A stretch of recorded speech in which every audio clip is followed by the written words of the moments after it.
que não, por menos também é meu professor de processo penal. Bem-vindo, muito obrigado. E eu já emendo com a primeira pergunta. Eu queria saber, Toron, por que você escolheu o direito? Qual foi a sua motivação? E contar da sua experiência com o Márcio Tomás Bastos, estagiando com ele, o que você aprendeu? Bom, em primeiro lugar, queria agradecer a oportunidade de estar aqui conversando com os alunos e poder falar um pouco da minha vida, da minha experiência. A ideia de fazer direito, Crispim, é muito ligada à ideia de combater as injustiças. Eu venho de uma família humilde, meu pai era um imigrante judeu, por parte de mãe, minha mãe era brasileira, filha de sírios, não é? Meus avós eram pessoas humildes, e eu cresci vendo injustiça à minha volta, não é? E para mim fazer direito é a expressão de lutar contra a injustiça. Então esse foi o meu começo. E quando eu pensei numa faculdade de direito, eu pensei no direito criminal, porque eu cresci num momento em que a polícia batia nas pessoas, quer dizer, sob a ditadura militar, sobretudo, batia nas pessoas, havia muita injustiça, assassinatos não explicados, e eu senti que era importante conter a violência policial, era como eu via.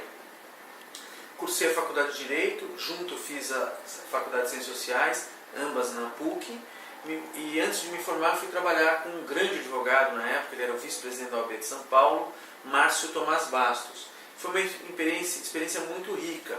O Márcio, ao contrário do meu background, ele já era filho de políticos. O pai dele havia sido prefeito, deputado, presidente da Caixa Econômica Estadual, ministro do Tribunal de Contas do Estado, que era como se chamava antigamente quem ocupa o cargo hoje de conselheiro. Então, o Márcio, para mim, foi um aprendizado muito importante, não apenas em termos profissionais, mas em termos de experiência humana. Era uma pessoa gentil, nunca dava bronca em ninguém na frente dos outros, mesmo quando a gente estava só nós dois, que ele queria corrigir alguma coisa, ele me apontava o erro, me dava alternativas em termos de da próxima vez fazer melhor, e foi uma pessoa muito compreensiva. Eu considero que o aprendizado envolve errar, e tolerar os erros dos outros é essencial para a pessoa crescer. Isso essa oportunidade eu tive muito grande no Márcio, além de trabalhar em casos importantes. Não sei se respondi a sua pergunta. Claro, com perfeição. E nesse sentido da advocacia criminal, eu queria que você conversasse aos jovens da nossa faculdade o que você vê de importância e o que você vê de futuro para a advocacia criminal para quem quer seguir essa área. Então, quando a minha turma na PUC, nos anos 70, ela tinha 120 alunos. E eu acho que eu fui o único formando, naquela época, em 1981, que foi para o crime.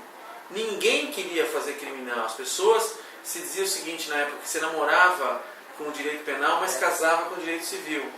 E hoje essa não é a realidade. Hoje a gente observa cada vez mais e mais alunos procurando o direito penal. Por que isso é assim? Em primeiro lugar, porque houve uma ampliação muito grande nas leis penais.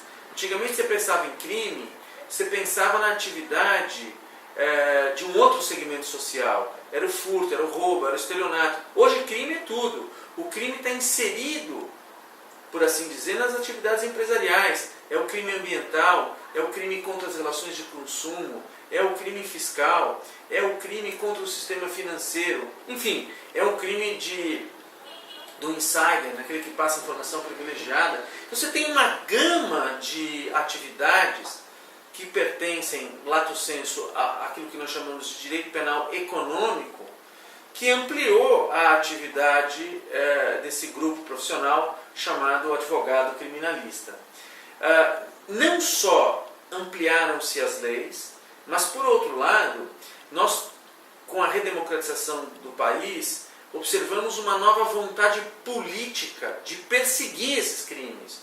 Ou seja, a democratização importa em que não apenas aquele segmento tradicional dos pretos, pobres e putas, os 3 P's, como se dizia na época, eram alvo da perseguição penal.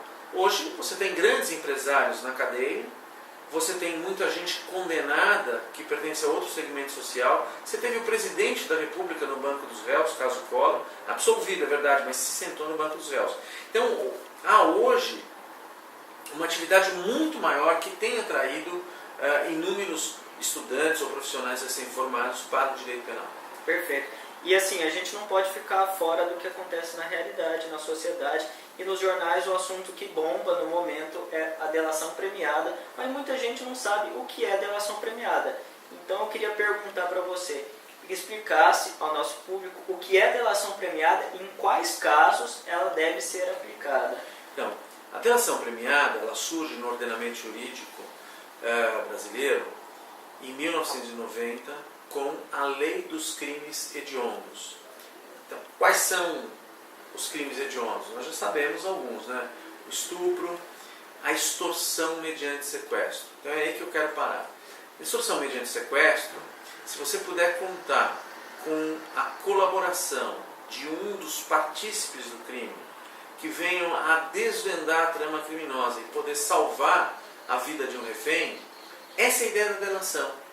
Na delação, a pessoa não faz apenas uma confissão, a pessoa delata os outros companheiros do crime, da organização criminosa, haja ou não organização criminosa, mas delata os outros partícipes do crime e permite não só a punição de outras pessoas, como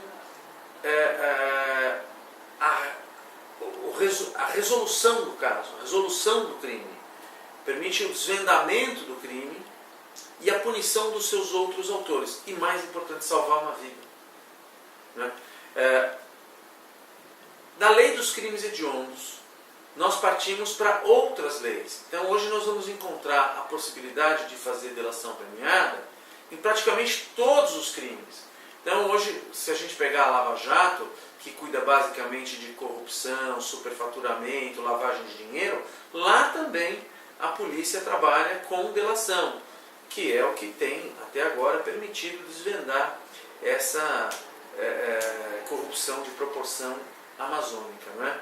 Basicamente é isso. Interessante. E você citou a Operação Lava Jato e nisso eu pergunto, o Código de Processo Penal, no seu artigo 313, estipula em quais casos deve ser aplicado a prisão preventiva.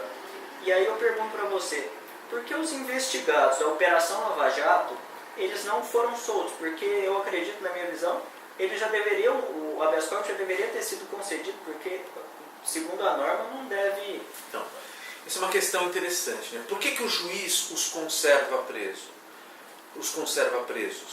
O juiz diz que se eles permanecerem em liberdade ou forem colocados em liberdade, eles poderão continuar a delinquir. É evidente que nessa apreciação do juiz, que é um juiz muito rigoroso, está embutida aí uma presunção de culpa. Quando ele afirma isso, ele já toma as pessoas como criminosas e pior, diz que no futuro também vão continuar delinquindo. Eu absolutamente não concordo com essa ideia, mas o fato é que há hoje na população um grande clamor popular e muita gente confunde essa prisão que tem nítido caráter processual com a prisão castigo, com a prisão decorrente de uma condenação. O Supremo Tribunal Federal cansou de dizer que a prisão preventiva não tem e não pode ter fins punitivos, porque do contrário seria o exercício da punição sem processo, quando a Constituição presume a inocência das pessoas. Na verdade, nós fomos ao Tribunal Regional Federal, eu falo nós porque todos os advogados fizeram esse caminho, e o Tribunal Regional Federal falou, não, o juiz tem razão. O Superior Tribunal de Justiça também falou, o juiz tem razão. E agora nós vamos ao Supremo Tribunal Federal, que é uma corte independente, nós já estamos no Supremo Tribunal Federal e esperamos que até abril o nosso habeas corpus possa ser julgado. Nós temos que perceber que os nossos juízes são pessoas inseridas na sociedade.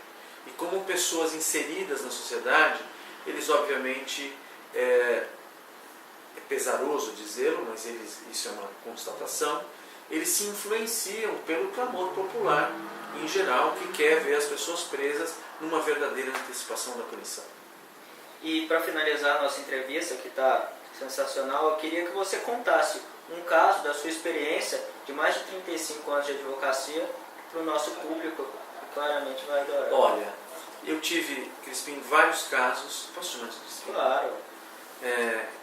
Eu tive vários casos na minha atividade profissional nesses quase 35 anos, mas um recente que mexeu muito comigo foi a defesa de 2 pais que são testemunhas de Jeová e que estavam sendo acusados pela prática de homicídio doloso, ou seja, como assassinos cruéis, frios, por terem negado o consentimento à realização de transfusão para a filha deles, que veio a morrer. E eu peguei esse caso, já estava no Tribunal de Justiça, eles estavam pronunciados, ou seja, eles iriam ser levados a julgamento pelo júri, e havia um voto dissidente, eu fiz os embargos infringentes, nós perdemos por 3-2, 2 desembargadores entenderam que não era hipótese de um homicídio doloso, e aí eu fui para o Superior Tribunal de Justiça com um habeas corpus, e o Superior Tribunal de Justiça, por 2-2, reconheceu que não havia dolo no comportamento dos pais, e os pais finalmente tiveram o caso encerrado, e isso para mim foi um presente de Deus, porque reafirma a minha identificação com a profissão, reafirma a ideia de ajudar as pessoas. Eu não ganhei nada com esse caso, a não ser o prazer de ser advogado, a não ser o prazer de dizer que como advogado eu posso ajudar as pessoas, contribuindo minimamente com aquele meu ideal de juventude, que era lutar contra a injustiça. Acusar pessoas nessas condições para mim é uma grande injustiça, e eu pude reverter essa injustiça. Bem, é isso. Acompanhe a nossa série de entrevistas. Eu agradeço Roberto Zacarias Toron, meu grande professor, com quem eu aprendo sempre. Muito obrigado. Obrigado a você, Crispim.